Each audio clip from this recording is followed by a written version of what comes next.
La Guinée équatoriale entame à la mi-juillet son dialogue national. L'ONU a salué la tenue du colloque décisif auquel elle participera comme observateur.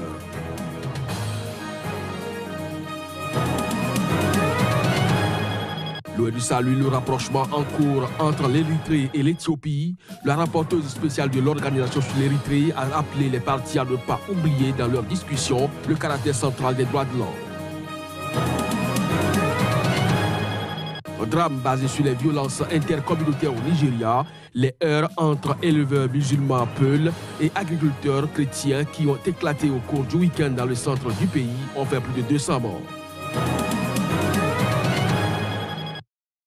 Mesdames, Messieurs, bonjour et bienvenue donc à ce rendez-vous de l'information sur Sika. Drame basé sur les violences intercommunautaires au Nigeria, les heurts entre éleveurs Peul musulmans et agriculteurs chrétiens qui ont éclaté au cours du week-end dans le centre du pays ont fait d'énormes dégâts. Le gouverneur de l'État, Simon Lalong, parle pour lui de plus de 200 tués. Le week-end a été particulièrement sanglant dans le centre du Nigeria. Dans un discours publié mercredi et adressé au président Muhammadu Buhari, le gouverneur Simon Lalong a dit regretter la perte douloureuse de plus de 200 personnes tuées par des membres présumés de l'ethnie Peul. Ce chiffre est bien plus supérieur aux 86 morts précédemment avancés par les forces de police locales.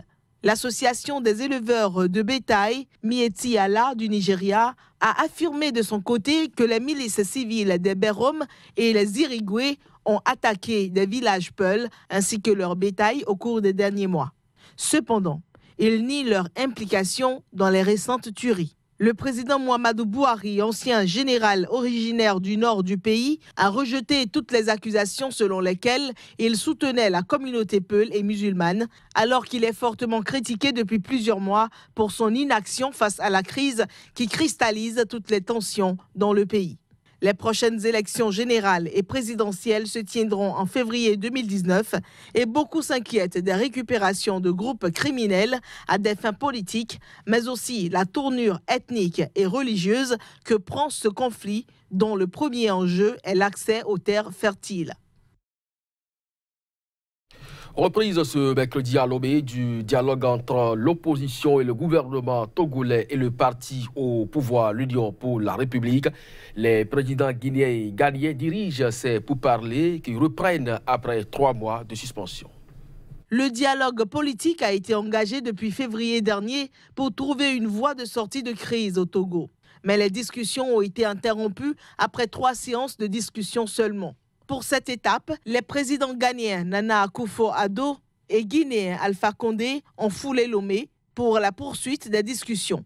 Il est prévu qu'au terme des échanges avec les parties prenantes, ils feront des propositions à la conférence des chefs d'État lors du prochain sommet de la CEDEAO.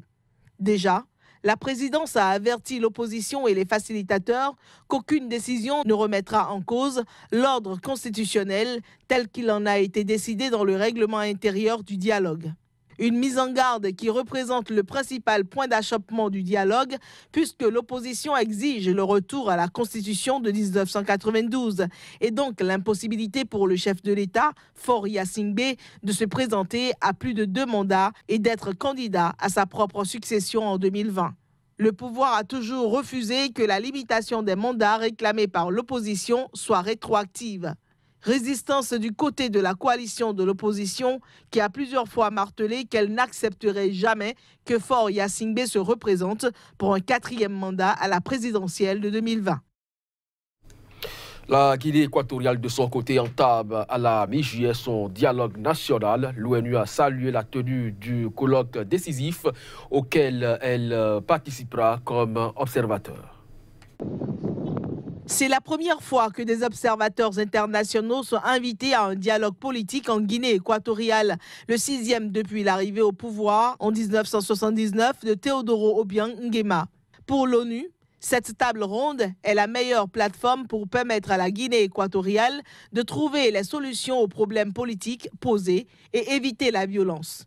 François Lanseni Fall, représentant spécial du secrétaire général de l'ONU pour l'Afrique centrale, était en visite à Malabo. Une semaine en arrière, les deux principaux partis d'opposition avaient posé comme condition à leur présence que la société civile et la communauté internationale, notamment l'ONU, soient conviées. Le représentant de l'ONU a rencontré les représentants des 17 partis légalisés dans le pays et a plaidé pour la levée de la suspension depuis février du principal parti d'opposition, Citoyens pour l'innovation. Aussi a-t-il souhaité la libération des dizaines de prisonniers de ce parti.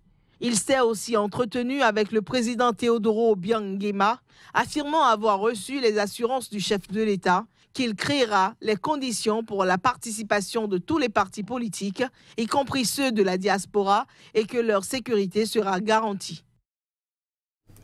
Le président Salva Kiir et son rival Riek Machar, qui participent depuis lundi à un nouveau round de discussion à Khartoum pour une sortie de crise au Soudan du Sud, se sont mis d'accord ce mercredi sur un cessez-le-feu permanent qui pourrait entrer en vigueur d'ici 72 heures. Ceci constitue une avancée qui soulève déjà l'espoir qu'un accord de paix pour mettre donc un terme à la guerre civile dans le pays est proche.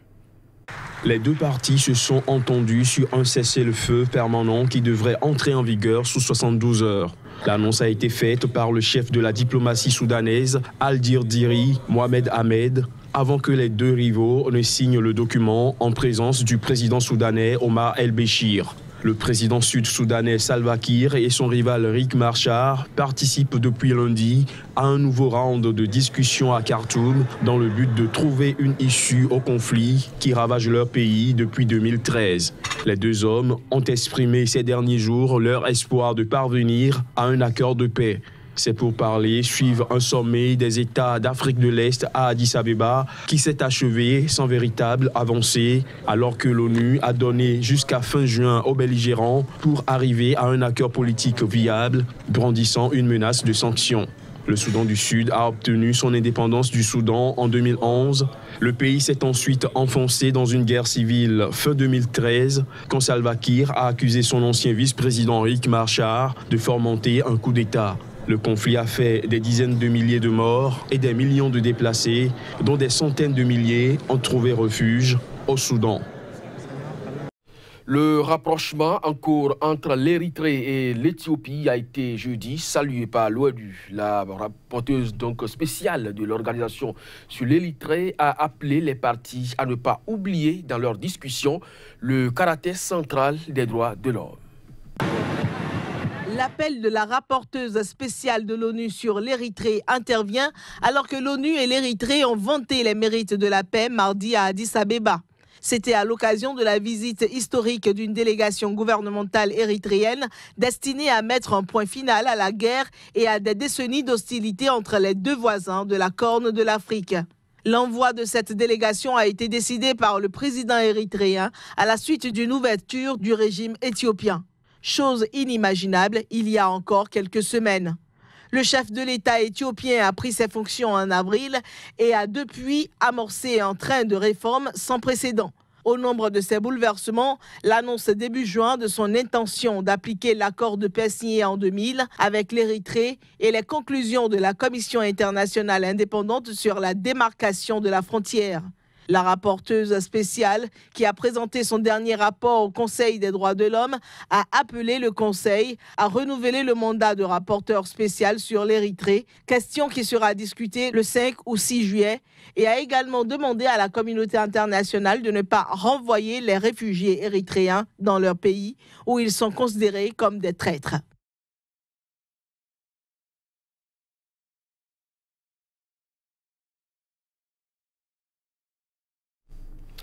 Jamais 203 nous dira bientôt Johannes Toado. L'Allemagne n'a pas pu donc faire mieux que l'Espagne et l'Italie précédemment. Le champion du monde en titre donc est sorti de la Coupe du Monde. Mesdames, Messieurs, c'est bien sûr l'Instant Sport.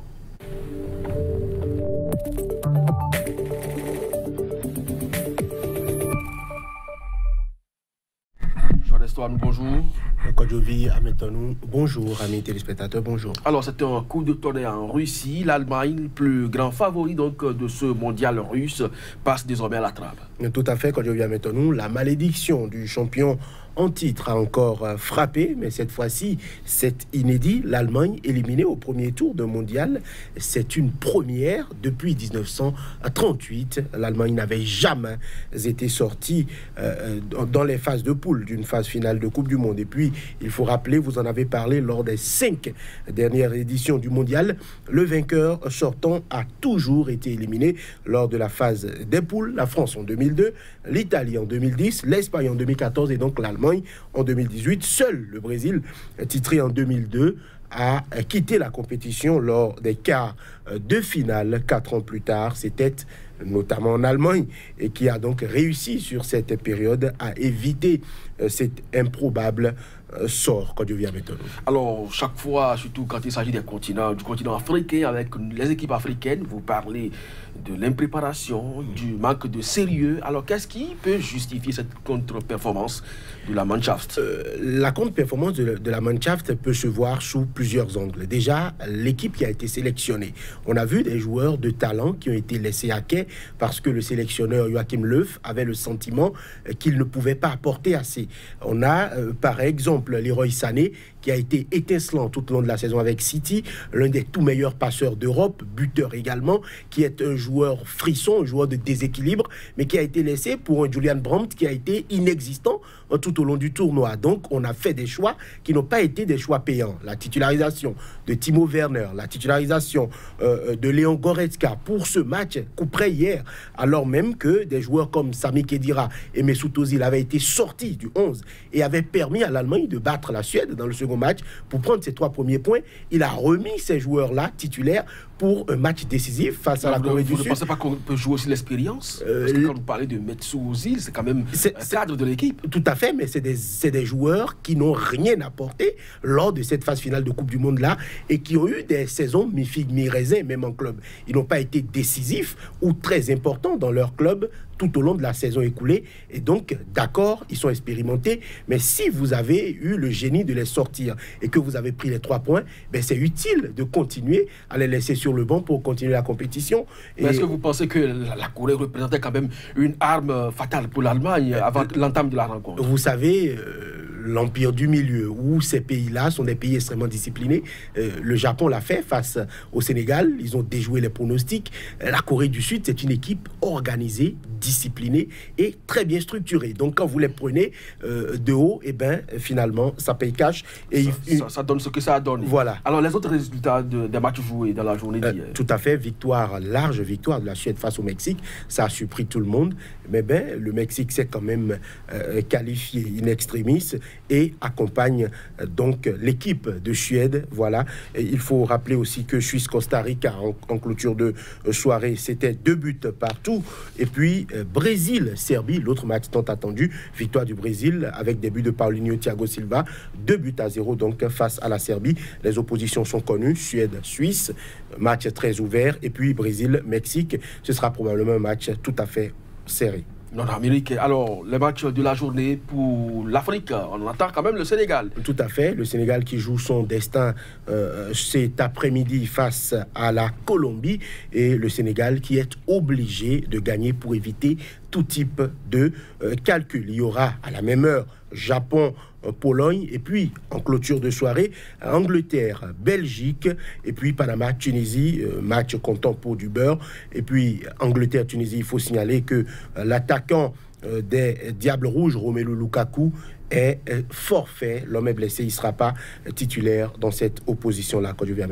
Merci donc à vous, Joannes Toradou. C'est sur cette information que se referme cette édition. Merci de nous avoir suivis. L'actualité se poursuit sur Sika et ses différents sites. Restez donc capés.